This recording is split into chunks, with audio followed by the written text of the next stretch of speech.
By 9 a.m, thousands of workers were gathering throughout the city. We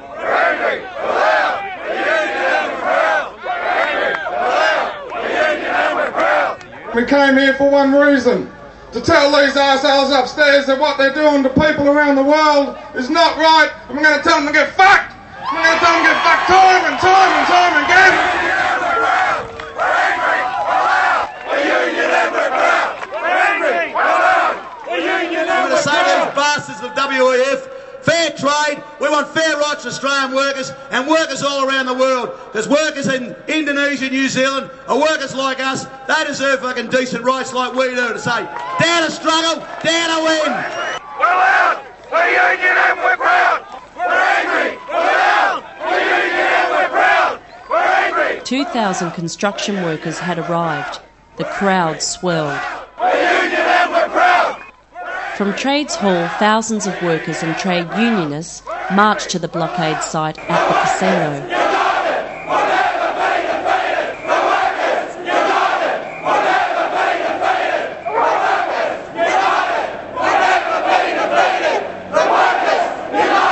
Can I just get all of the union workers who've come today just for our rally to give a big round of applause for those who've been here yesterday and the day before and everywhere else, because they've done a great job in terms of protesting. We're all here about the same issues about corporate greed and lack of respect for workers' rights, for communities and the environment. United, we'll never be defeated. The workers, united, will never be defeated. This rally is important, this protest is important, this blockade is important because it's about justice. It's about the fact that corporate greed treats workers with contempt. The textile, clothing and footwear industry is at the forefront of globalisation around this world. The workers, united, will never be defeated. The workers, united! And it is the workers of the textile, clothing and footwear industry that have suffered at the hands of companies whose decisions about where they manufacture has nothing to do with the communities, the lives, the people, the families of those people who are actually making their product and making their profit. Their decisions are about where they will make the most money, and that is the sole contributing factor to the way that they move around the globe. They pay no regard to workers. Bam Casino, here we come! The people's mandate for a decent and just 21st century is here on the streets of Melbourne. Our mandate is about human rights. It's about people before profit.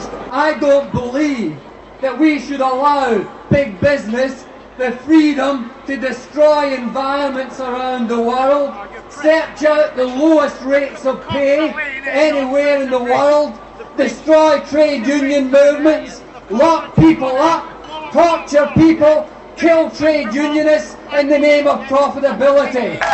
What we represent on this side of those barricades is a fairer future in which the workplace is guaranteed as a place where people do have the right to organise, where people have a right to a fair day's pay for a fair day's work, where people have a right to freedom of expression, where people have a right to opportunity for the rest of their lives. And that's not what we'll get from that Tower of Babel over there.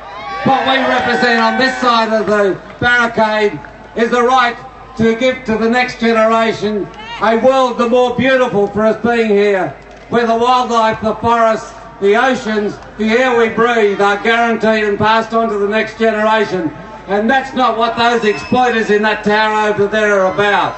DuPont in Bayswater used to employ nearly 1,000 workers in this industry here in Victoria.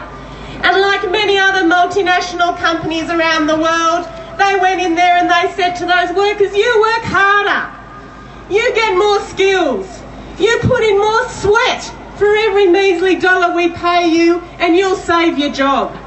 And they convinced those workers that it was to do with how hard they were going to work about whether they were going to have a job or not. And what happened? Those workers sweated, those workers worked long days and nights away from their families, and the company made good profit, the quality of the product went up, And what happened to the workers at the end of the day? They were thrown on the scrap heap. They were sacked with no regard for their sweat, no regard for their effort. The message is getting across. In fact, in Perth today, workers have walked off a building project which is affectionately known as Richard's Tower, in the name of Richard Court, in protest at the violence which Court was responsible for because of his arrogance in trying to drive through peaceful picketers. I went to the hospital yesterday and saw a 24-year-old student, Damien Settle.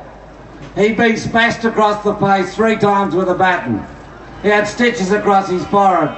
He had his teeth knocked out in front. He'd been standing at a protest when Premier Court, warned by the police not to go alone into a peaceful protest like this, defied that, went into the crowd, and in the resultant melee, this young Australian got his face smashed in. His dad said to me afterwards, "You couldn't meet a more peaceable young bloke." And this protest has been determined on peace, but has also been determined to make a point. And that doesn't mean being relegated to the footpath, it means stepping onto the pavement, as the suffragettes did, as the slavery abolitionists did, and as we are doing to make a point for a better future.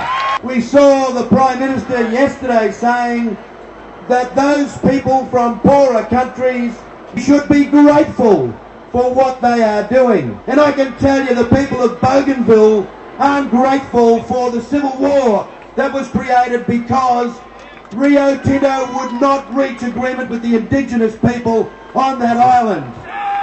And I can tell you the people of West Papua are not grateful for the environmental damage that's been caused in West Papua by the Freeport mine. And workers in Australia aren't grateful for the fact that Rio Tinto sacks them because they want to be members of a union. And I have to say, in my view, the bulk of our politicians, Labour and Liberal, have been captured by and capitulated to globalisation and free trade. And for a Labour politician to come to Melbourne and say that the church groups, the union groups, the environmental groups, the S11 are nothing but a bunch of fascists is absolutely unbelievable. Absolutely unbelievable. This rally is about fighting for the rights of workers around the world. We cannot fall into the trap of nationalism and racism. We have a responsibility as unionists, as activists, to struggle to make sure that every worker in the globe has the right to a fair wage, has the right to safe working conditions, and has the right to organise. I come from Indonesia, where the workers only earn $1.50 a day, where the trade union activities always have been attacked by the government. What's happening in Indonesia, it's also happening here in Australia, where you also face the same attack. It is always done by the same big enemy, these people who are now gathering in this forum. What we are struggling in Indonesia cannot be solved until Indonesian workers get the support from the Australian workers, because we have to be united. We need the international solidarity to end all this repression, to end all this exploitation. As unionists, we have a proud history and a history we should